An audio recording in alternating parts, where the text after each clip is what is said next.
All right, this is Craig LeBlanc again with the daily Parks and Rec show, streaming from New Orleans. I was at a co working space, and sorry I'm late again. We just had something come up. Um, More technical stuff. This is our week of technical obstacles. So the good thing is that I should be able to have a really good list of items that you will need to be able to stream live for a lot of people that are streaming from live athletic events or any events that y'all might be having in your park system. From the mic setup to I've got a Starlink satellite that's coming that you can travel with and still have high speed internet to be able to upload live while you're at some of these events. I also was able to submit a proposal to speak at the upcoming NRPA in Orlando, which I hope many of you are going, and I will see y'all there. And guess what I'm speaking on? Making a podcast. And I can't think of a more important time that's of a time when it's more important for you to create content from your community and be created by your community. We've all heard about AI coming out, and AI is creating content at a volume unprecedented because AI can just create content very quickly and at super high volumes. And so you're getting ready to be drowned out in a sea of noise of just general content. And what I'm seeing that people are searching more for, and even me personally, is community inside the content. That I actually latch on to a topic or a community. I find a community online that speaks about a certain topic or something local. And this is where I consume a lot of my media. And we're seeing a lot of local podcasts pop up, and there really is not a group of people better positioned than the Parks and Recreation, the people that are hosting and these live events, whether they're sporting events or yoga events or anything at a major park that y'all have, from a farmer's market to some big annual fair. uh, you will have the opportunity to create essentially a local news channel that highlights local events. And who's doing the highlighting? The parks people that are running these events. And so I'm getting a flood of uh, messages from people that are asking me questions about um, what kind of media do we create. These are people that have just inherited the social media hat. As we all know, Parks and Rec people are notorious for being just issued random hats for for a farmer's market or a graveyard or sports tourism or something. Well, a lot of you are getting ready to be issued. Now you're in charge of creating social media to raise awareness about what goes on in our parks across these social media platforms. And it's in a way, it's never been easier, but there is also a lot of moving parts. And the social media platforms change a lot. And the tools that we use to work inside of these, whether it's creating the content, editing the content, or distributing the content, is evolving and becoming a lot more powerful and a lot more user friendly. So it's a great time to be creating social media content or podcasts. It's a great time to be creating content locally. Um, because people are looking for that local content, the community that they can be a part of, because a lot of these events are happening in your own backyard.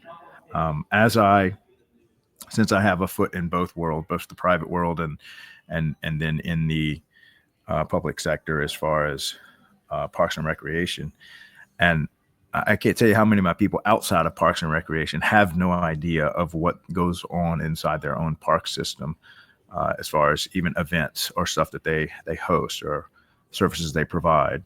And so having your own podcast that could be something like this, a daily show where someone that works inside the parks department that's in charge of media just does like a little 30-minute a news clip or did you know or upcoming events, and really builds a relationship face to face with the community. And you can post this on your Facebook group, your Facebook page that the city has. And so we really are evolving past, I would say, just a website. I believe each community should have a YouTube channel, a Facebook group, even a LinkedIn profile, but at least a Facebook group where someone like myself that works inside of your city can just read out events that are happening. They're going to get better at producing the content. They're going to be shocked at how much there is to report each day. And what you'll find is people inside your community, when they're working out, when they're having coffee in the morning, when they're having a bite to eat for lunch, they're going to go through their normal social media feed, and they're going to become regular listeners to your podcast or your daily video like this right here.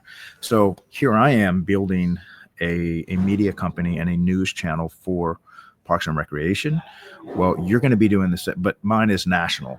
So yours is going to be local. And I've done this in another industry, and I was shocked at how many people I had. I mean, several thousand people that would listen to me produce content on one topic every single morning. And so I was part of their coffee routine. I was part of their lunch routine.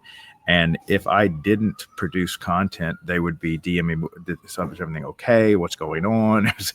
And so you're going to find yourself building the exact same type of relationship with your local community, where you're just giving the update of what's going on in your park system, what's going on in your city, what events are coming up, whether it be a fair or big sporting events or the farmers market.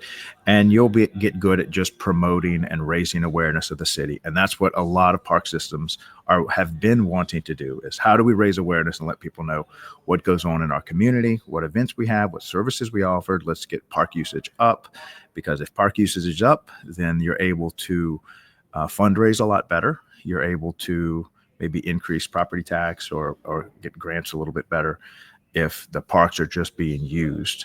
And a lot of times the reason the parks aren't being used is because they are the best kept secret, right? How many times have we heard that? So as I'm building this out, I will be sharing all the tools I use, as I said, from the tools you use to produce content, the tools you use to edit that content, and then the tools you use to distribute that content. So again, this is Craig LeBlanc with the Daily Parks and Rec Show.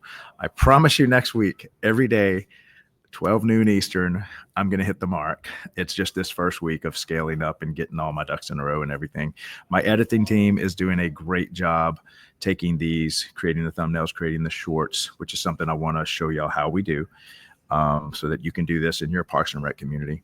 And then the distribution software, which is how do you get it on the different platforms. There's a lot of cool tools for that, but you want to be able to do it without the tools before you add the software tools on top of it. So if also, again, I want to say, if you would like me to speak or would like the Daily Parks and Rec Show to do a podcast at your state event, I can only do about 10 or 15 this year. So please hit me up in the DM soon, because it's first come, first serve. So I think I've already got Mississippi and Alabama scheduled. We did Kentucky a couple weeks ago, but in 2025, I'm only going to do 10 to 15. And I will be attending the Orlando event as well for NRPA. So if you'd like to, please reach out to me. As I said, it's first come, first serve. Probably about 35 states are just going to have to wait till later. But I would love to come to your state event, put on a full-on podcast, and interview five or six of your directors, other park professionals, and even a few of your title sponsor vendors to kind of lift them up as well, since they really are the financial backbone of these state events. They kind of help fund them and put them on and stuff. So we'd like to kind of give them a little more exposure. So reach out to me about that. Okay, please like and subscribe to our YouTube channel. We just launched that. We've only got about 19, 12 videos up right now, but a lot more videos will be coming out, especially from the Kentucky convention. I think we'll produce about 10 from there. And then these dailies will come out every weekday, Monday through Friday. Special guest next week, Ashley is coming on.